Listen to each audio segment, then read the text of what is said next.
Hello, Director, and everyone. Thank you for coming to the Southwest Transit Marketing Team Selection presentation. I am Vincent Wante, consultant for this project. Per your directive to form a crisis response team for the Boeing 747 campaign, we were given a deadline of 6 weeks. The management team has completed its evaluation of available personnel. We selected for inverse correlation, which means individuals whose performance rises as resources fall. This approach prioritizes documented performance under pressure over theoretical collaboration skills, recognizing that roster design under constraint determines outcomes. Our collective experience confirms what Hackman documented. Crisis teams fail when organizations prioritize interpersonal uh, compatibility over pressure tested competence. The agenda that we'll be focusing on today is meet the team, explain profiles of candidates, why we chose candidates, overall team strengths, potential weaknesses, overall potential strategies and theories for success, conscious capitalism, overall impact of team.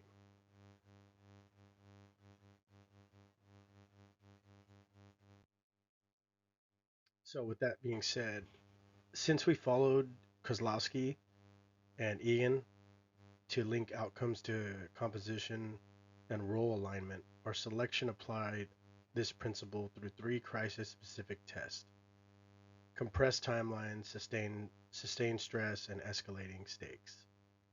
While excluded candidates showed the common degradation pattern: slower decision, higher error risk, fading motivation, these four showed the inverse. They simplified toward execution as pressure mounted, converting constraint from threat to fuel. So, with that being said, let's meet our team. Here is Elizabeth. Elizabeth is our lead for the project. We feel that she is great under pressure when others get flustered. Pressure sharpens her while it blurs others. She has 4 years of delivery reveal the paradox. She performs worst with surplus and best near zero.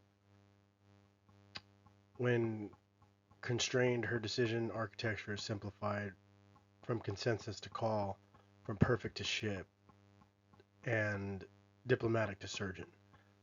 She is an authoritative and effective communicator. She's meticulous about her work and maintains a high quality of work.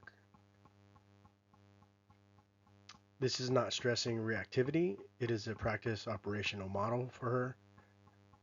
Management's counterintuitive formula applies constraint to accelerate.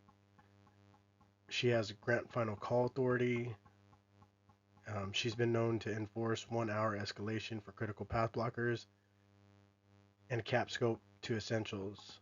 Limitation is her accelerant, not her obstacle. She is authoritative and effective when communicating, and she's very meticulous, like I mentioned. So she would be a perfect fit for the lead. I bring you Caitlin, great quality of work. She's a perfectionist and becomes precise under pressure. She's detail oriented. Like I mentioned, she's precise and accurate under pressure, um, being that we have this short deadline. Because this job has a high turnaround, she'll be key because she likes high pressure moments. She can dispute escalations as well. So I think she'd be a good fit with our lead. And then we come to Bob. He's deals with operations. He accomplishes more when engaged with the team. He's a natural leader. He's a motivator in high pressure situations with no rewards. Clarifies priorities. Been with the company for over 40 years, and to have someone like this is key because they know the ins and outs of the company. They've probably been through something like this before, so I'm pretty sure he has a lot of good knowledge to probably help the lead with this as well. And brings you to our final pick, which is Ian. This was a hard pick. Um, because Ian is great with tech and IT. He's very tighter.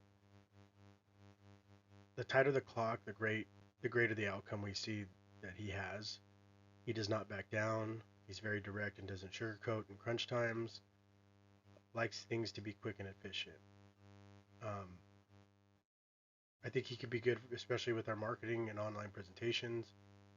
Um, his long-term goal is to remain active and stimulated. He is an industry hopper, but we figure that with a short timeline, he could bring a lot to the team, and plus he is tech savvy, so that's something that he can help with the marketing base and with social media, with different platforms that we are going to use to help this program with the Boeing 747s. Why we chose this team? We chose these four because we felt that each member had unique attributes that would be useful for the project. We chose Elizabeth because she is a natural leader, Bob because he has the most tenure and he is a great motivator, and Caitlin because she's self-motivated and works well under pressure. These three were chosen without question because we felt that they would work well together. And then Ian, like I said, was our fourth pick. It wasn't easy with the other candidates that we had, but he was our last pick. It was a tough decision to make, but we felt that due to the short period of time to get this project done, he would perform the best. So the team's overall primary strengths that we were looking at, um, here is what we feel each team member offers to the team. Just as the previous slide stated, each has their own strengths, but collectively they bring something unique to the table. The five-man strengths we were looking for, the five main, I mean, strengths we were looking for were quality of work, communication, detail-oriented, motivated, and problem solving.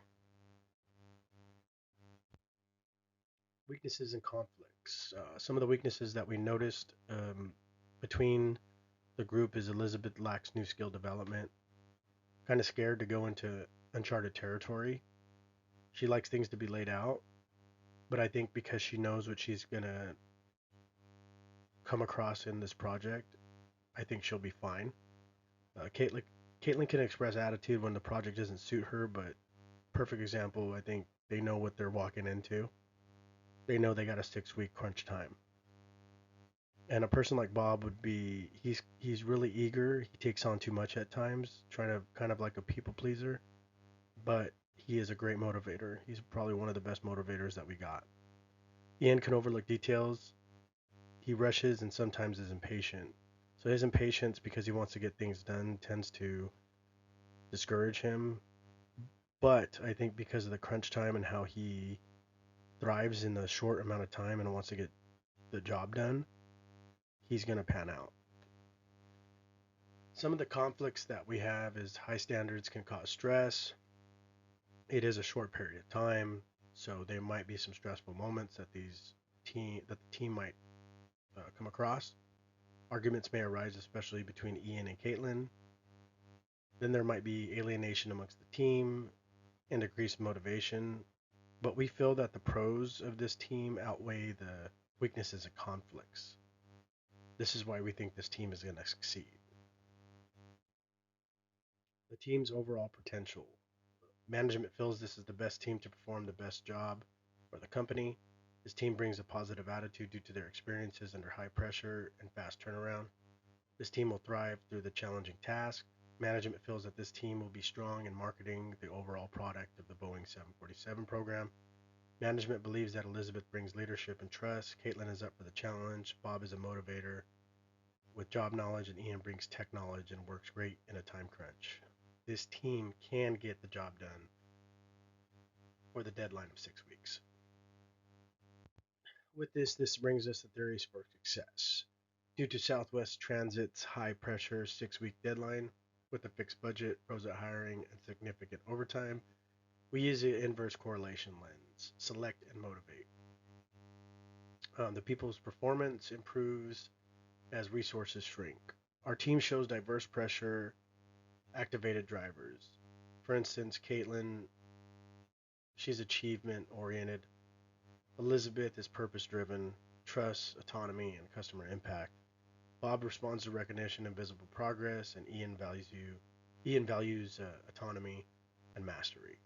So with goal setting theory, it helps convert those drivers into results by specific challenges and visible goals. In practice, that looks like public metrics for achievement seekers, such as Caitlin. And Caitlin has a quality gate pass rate. She's looking for um, partner and channel commitments. Elizabeth is a time to decision. That's why she's the lead. She makes the overall decisions.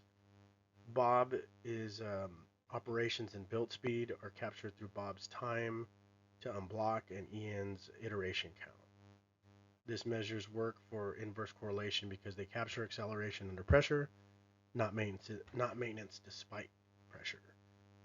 Self-determination theory, which is SDT, sustains effort without new rewards by supporting autonomy, competence, and relatedness. Ian works in a defined technical lane, autonomy. Caitlin owns name quality gates, competence. Bob receives private acknowledgement for clears. And Elizabeth's the final call. That's why we have her as the lead. What will not work is generic team rewards, public criticism of Caitlin, micromanagement of Ian or Elizabeth, and undefined goals. Um, Motivation converts constraint into fuel. Unmanaged conflict burns it off. So with that, we go into motivation.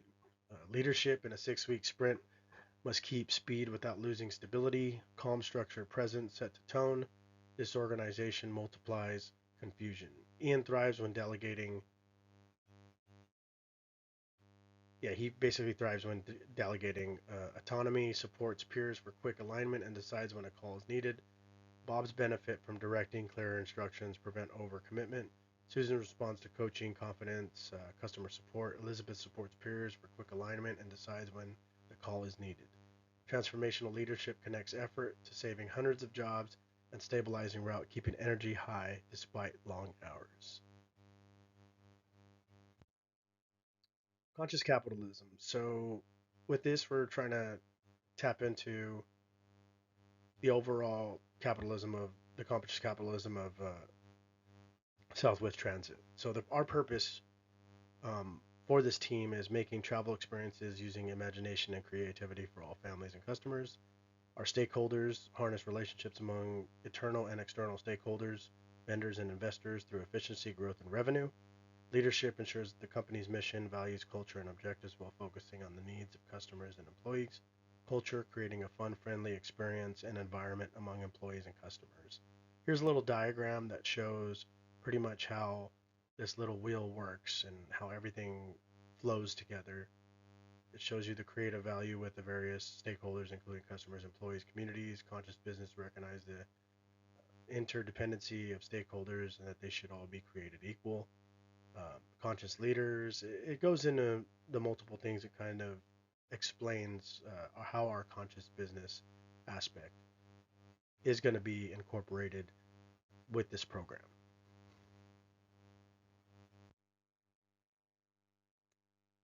Creative and positive impact for customers and stakeholders. Our customers and stakeholders and employees are very important to us. Each stakeholder will continue to contribute to the company because they are vested. Stakeholders theory requires meaningful relationship between business, customers, investors, suppliers, and the community. Developing lasting partnerships will make the organization more visible in the transportation industry. It will create opportunities for the company as a whole and offer affordable flights for all customers. Customer base will start to thrive and grow. This new aircraft will help the company as a whole and increase business, which will help avoid layoffs.